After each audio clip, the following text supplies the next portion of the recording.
Hey les bambins, j'espère que vous allez bien, en tout cas moi ça va nickel. On se retrouve aujourd'hui pour une nouvelle vidéo sur la Ligue 1 du 15 au 17 avril.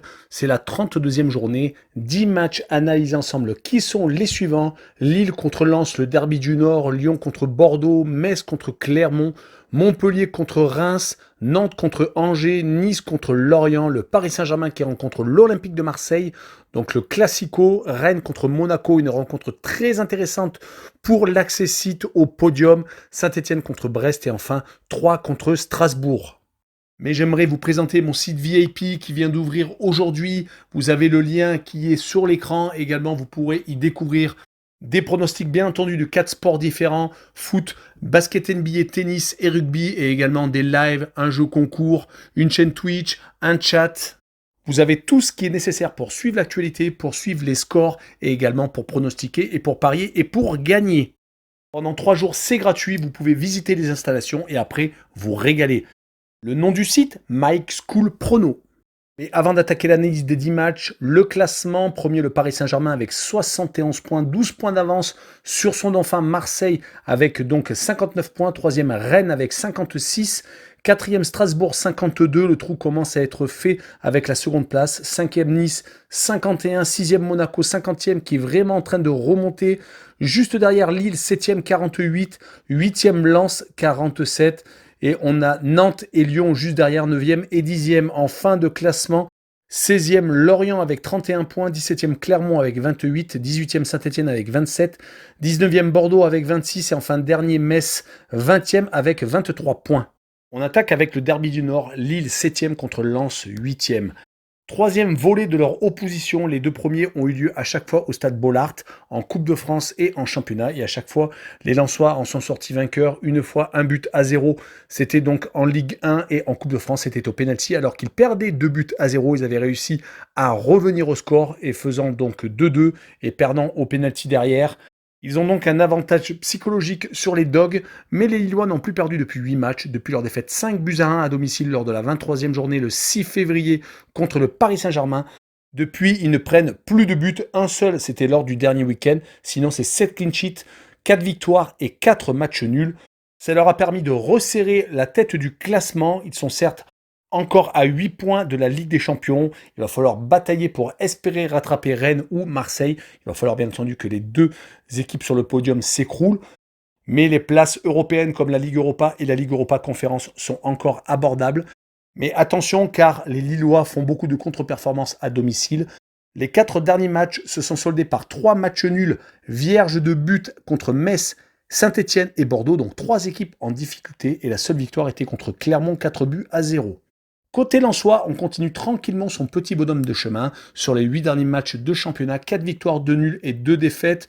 Une défaite à domicile contre Brest et une défaite à l'extérieur contre Strasbourg, mais à chaque fois sur le score de 1-0, donc assez courte. Et ils assurent surtout à domicile avec 3 victoires et une défaite donc lors des 4 dernières réceptions. Mais je les vois accrocher les Lillois et faire un but partout donc dans ce derby nordiste. Et je vois le home no bet avec le match nul remboursé 6 victoires de Lille à domicile, une cote à 1,81. On enchaîne avec Lyon 10e qui reçoit Bordeaux 19e. Les Lyonnais vont ce soir tout donner pour accéder à la demi-finale de la Ligue Europa, un des objectifs annoncés en début de saison de Jean-Michel Aulas. Ils sont en train de réussir une des meilleures campagnes européennes de leur histoire. Mais malheureusement, ce soir, Paqueta sera absent. C'est une des pièces maîtresses de l'attaque lyonnaise. Surtout que les Lyonnais, actuellement, ils ont un peu du mal à gagner sur les 6 dernières rencontres. Une seule victoire, c'était contre Angers lors de la 30e journée. 4 matchs nuls, c'était d'ailleurs sur les 5 derniers matchs, toutes compétitions confondues. Contre le FC Porto, contre Reims, contre West Ham à l'aller et contre Strasbourg. Passons les déconvenus à domicile contre Lille et contre Rennes également en championnat lors de la 26e et la 28e journée. Mais il faudra vraiment passer outre pour éliminer West Ham. En tout cas, ils vont jouer contre Bordeaux, qui est une équipe qui est en fond de classement, qui a changé d'entraîneur, Guillon remplaçant Petkovic. Mais ces derniers temps, depuis 2 matchs exactement, les Lyonnais ne lâchent plus rien. Ils ont fait 0-0 à Lille et pourtant ils étaient à 10 dès la demi-heure de jeu. Ils ont ensuite renversé les Messins qui menaient 1-0 à la mi-temps. Ils ont finalement gagné 3-1.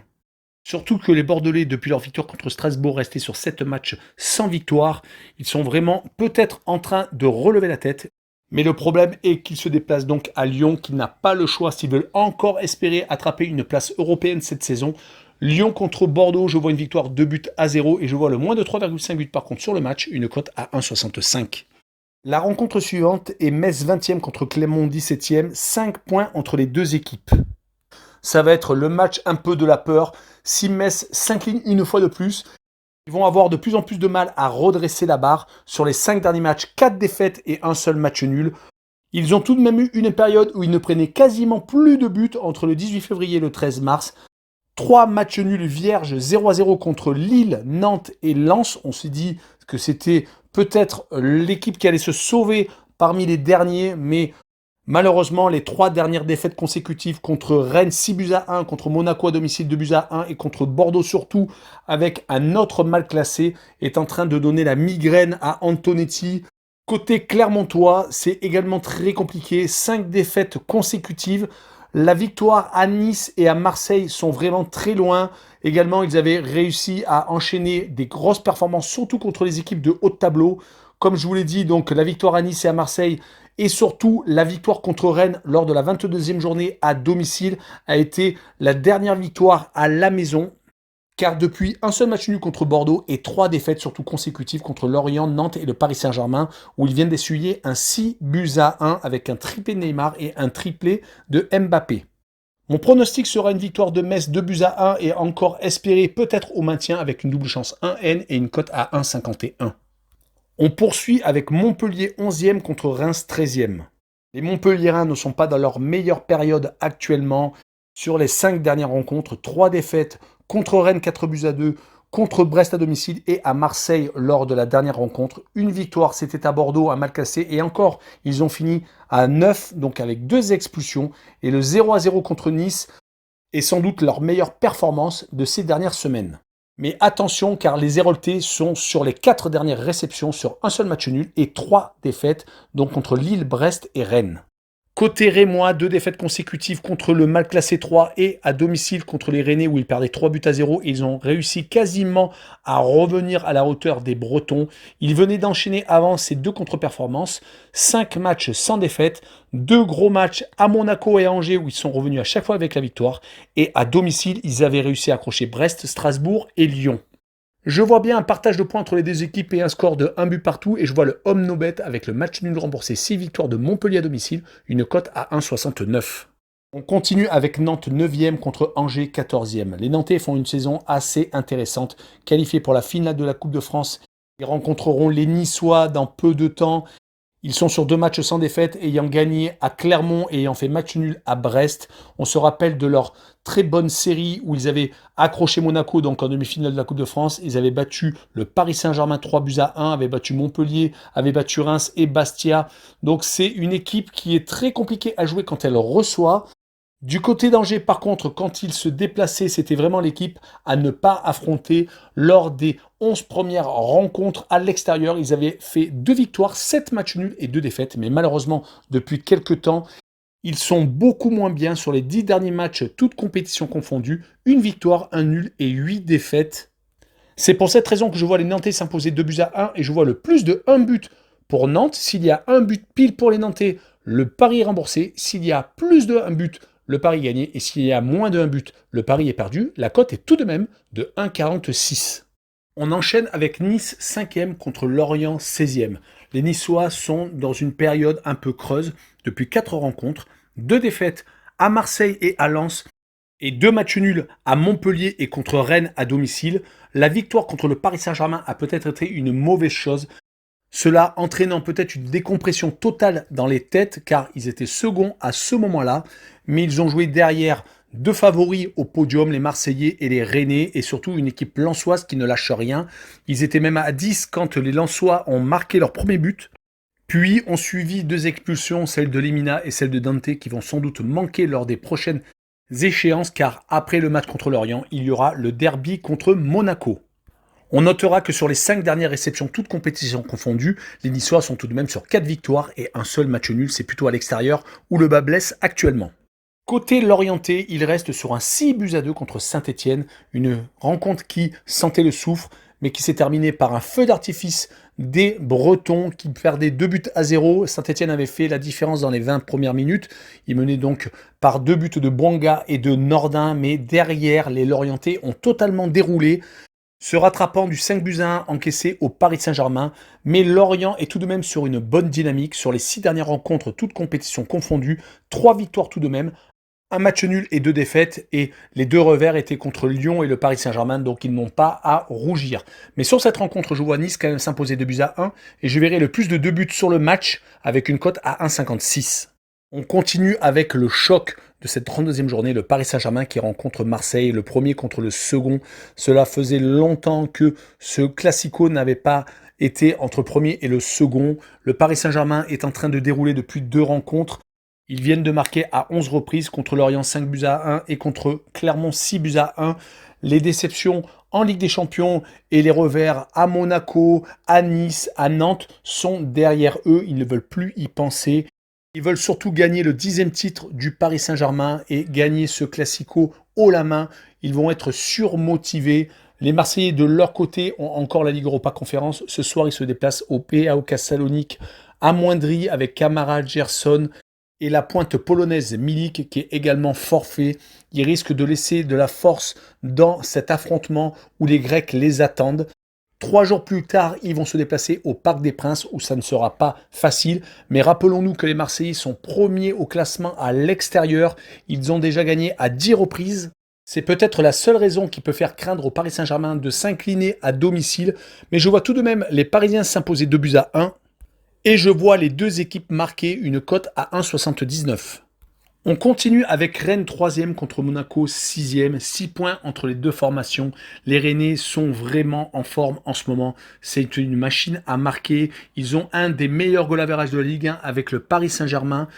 Ils viennent de marquer 16 buts lors des 5 derniers matchs, toutes compétitions confondues. Quand on sait les adversaires qu'ils ont rencontrés, à part Metz et Reims à moindre mesure, ils ont tout de même joué Lyon. Ils ont gagné 4-2 donc dans le Rhône. Ils ont battu Leicester en Ligue Europa Conférence 2-1 et avaient réussi à faire match nul à Nice, 1 but partout. C'est vraiment une équipe qui a tout à fait les capacités de finir second de la Ligue 1 devant Marseille, car ils ont un calendrier beaucoup moins étoffé que les Marseillais, car ils n'ont plus de Coupe d'Europe. Les Marseillais vont peut-être être éliminés ce soir, c'est tout à fait possible, mais leur calendrier est assez favorable, à part le dernier déplacement à Lille. Ils reçoivent Marseille, ils reçoivent Monaco, et ils reçoivent également d'affilée Lorient et Saint-Etienne. Donc sur les 7 dernières rencontres, 4 matchs à domicile. Côté Monaco, depuis l'élimination de la Ligue Europa contre Braga, qui a été une grosse déception, ils viennent d'enchaîner 3 succès consécutifs contre le Paris Saint-Germain, mais on en a parlé un peu plus tôt, et à Metz et contre 3, 2 équipes très mal classées, mais il faut réussir à les battre. Les Monégasques vont-ils réussir à continuer sur leur lancée? Sur les 4 derniers déplacements, toutes compétitions confondues, 2 défaites à Braga et à Strasbourg, et 2 victoires à Metz et surtout à Marseille. C'était début mars. Mais sur cette rencontre, je vois tout de même Rennes gagner 2-1, même si Aguerd sera absent, et je vois le plus de 1,5 but pour les Bretons, et notez la cote 1,97. On poursuit avec Saint-Etienne 18e contre Brest 12e. Les Stéphanois ont vraiment eu une saison galère, avec le limogeage bien entendu de Claude Puel remplacé par Pascal Duprat, qui a remotivé de suite ses troupes et qui a réussi à obtenir de très bons résultats. Après la défaite à Lyon lors de la 22e journée, ils avaient réussi à enchaîner 4 victoires, 3 nuls et une seule défaite, et c'était au Paris Saint-Germain où il menait également 1-0. Mais malheureusement, 10 buts encaissés lors des 2 derniers affrontements contre les Marseillais et contre les Lorientais, 4-2 et 6-2, c'est beaucoup trop. L'entraîneur forésien vient de dire qu'il y aura un après Lorient, on veut bien le croire, car 2 déculottées comme celle-là, ça fait très mal, surtout quand on est en train de lutter pour la survie. Côté brestois, c'est beaucoup mieux, bien entendu, depuis la 12e journée où ils avaient gagné à 0 reprise. Ils avaient enchaîné 6 victoires consécutives. Depuis, c'est assez convenable. Ça leur permet de rester au milieu de tableau. Sur les 3 dernières rencontres, c'est un peu le bilan de cette saison. Une défaite à Angers, une victoire à Montpellier et un match nul contre Nantes. Sur cette rencontre, je les vois encore accrocher le match nul à Saint-Etienne, 1 but partout, et je vois le home no bet avec le match nul remboursé, 6 victoires de Saint-Etienne à domicile, une cote à 1,93. Et on finira avec 3 15e contre Strasbourg 4e. Les Troyens viennent d'enchaîner un mois et demi assez intéressant qui vient de se conclure malheureusement par une défaite à Monaco de buts à 1. Ils étaient restés sur 5 matchs sans défaite. Ils avaient réussi à arracher l'égalisation dans les derniers instants contre les Marseillais. Depuis, ils avaient enchaîné 3 victoires sans prendre de but contre Bordeaux, contre Nantes et contre Reims et avaient réussi à accrocher le match nul à Saint-Etienne. Il faut bien entendu rester positif pour une formation qui a l'habitude de faire l'ascenseur, qui ne reste pas plus de 2 saisons dans la Ligue pour après se retrouver malheureusement dans la Ligue 2. Leur adversaire du soir est Strasbourg, qui est vraiment l'équipe surprise de cette année, avec un match nul encore contre Lyon, et encore ils devaient gagner, les Lyonnais ont égalisé sur la fin. Ils sont vraiment très solides, ne prennent quasiment aucun but, surtout quand on voit leurs derniers adversaires. Ils ont joué Nice 0-0, ils ont joué Monaco 1-0, ils ont joué Lens 1-0. À chaque fois, que des points positifs. Ils n'ont plus perdu depuis leur déplacement à Bordeaux, faisant 4 victoires et 5 matchs nuls. Ça leur permet d'occuper une 4e place porteuse d'espoir. Ils vont peut-être avoir du mal à attraper la Ligue des Champions, mais s'ils arrivent à se qualifier pour la Ligue Europa, voire la Ligue Europa Conférence, ce sera vraiment mérité pour les hommes de Julien Stéphan. Mon pronostic sera une victoire de Strasbourg 1-0 à 3 et je vois le draw no bet avec le pari remboursé si match nul, une cote à 1,46. Voilà, on en a fini avec cette vidéo. N'hésitez pas à nous rejoindre, que ce soit sur mon site VIP, que ce soit sur Telegram ou Twitter. N'hésitez pas également à aller sur le site de Paris Sportif BetWinner et surtout sur le site d'actualité sportive Passion Sportive où ce soir il y a un talk show comme d'habitude et surtout abonnez-vous. Ciao les bambins!